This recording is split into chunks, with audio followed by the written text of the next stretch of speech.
Hi folks, it's John Nizman from lastchanceautorestore.com, and today we're doing a quick little update. This is one of the many projects we're working on in our shop, and this is a 1974 Chevrolet Corvette. So we've done quite a bit of work on this car, and this is just a quick little update. We replaced the front nose cone, which is very common in this generation of Corvette. The support beam across this front nose that helps support the headlights and brackets for the headlight pots, it was in terrible shape and rotted out, and a lot of cracking and holes evident through the front nose. So we replaced that beam and support brackets, and then we also replaced this front nose cone with an aftermarket nose cone, and you'll see the gaps are virtually perfect. So it was quite a bit of work to get them to fit properly. Most Corvettes, especially in this style like this 74, normally when you look at the fenders and the front nose cone, they typically don't line up correctly, and the gaps along the side, these seams, generally speaking, aren't this smooth or aren't this clean. But it's something important that we paid attention to when we fitted this nose and we're doing the body and the block sanding on this car. You'll notice something that's really nice on this car. It's an upgrade.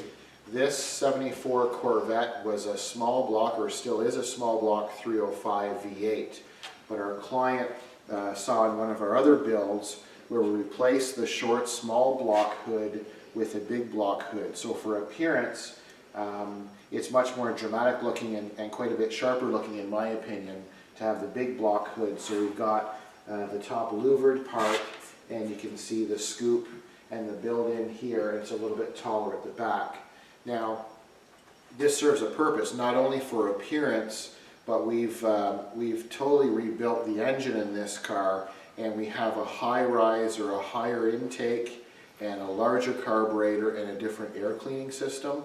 So as this build continues, we'll share with you the rebuilt engine.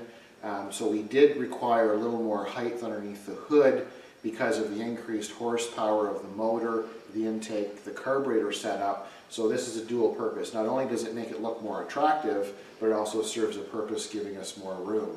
So just wanted to show, basically we're at the block sanding stage of this car. So we've done quite a bit of block sanding and smoothing, and we're at the 320 grit mark now. So we're getting very close to final prep for paint on this car. So just wanted to share with you the progress on the 74 Corvette, and we'll just cut away now and we'll go to the back of the car and I'll just show you some of the features there.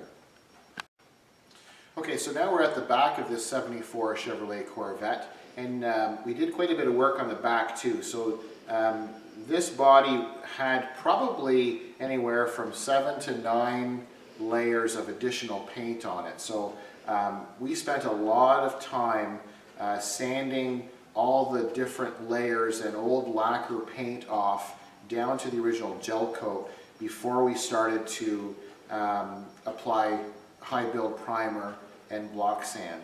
So basically we've done quite a bit of work to the back end too. So this is a replacement rear panel. Once again, very common, like the front of the Corvettes.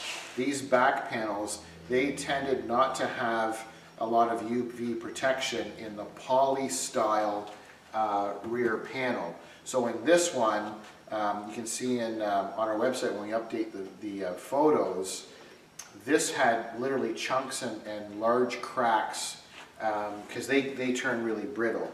So there's different types of aftermarket rear panels available, and we went with the best quality for the 74, where it's two things that stand out. One is it's the panel itself fits a lot better than the cheaper aftermarket ones, but a couple things are important. One is it has the cutouts or the indentations for the individual Corvette letters that are inset.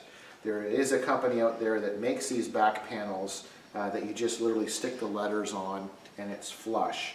The other thing that's really important, in my opinion, the original factory 74 had this seam to split it up basically in half, and that's something that we wanted to make sure when we replaced this that we went with the better one and the fit. Now, being an aftermarket panel and the fiberglass on these bodies, they typically never fit perfectly. They'll say they're a direct fit and bolt on, but there's quite a bit of work that we needed to do, and I think the camera will probably pick it up. As you can see, it's quite dusty, but in terms of the gaps or the spacing, it's perfectly flush.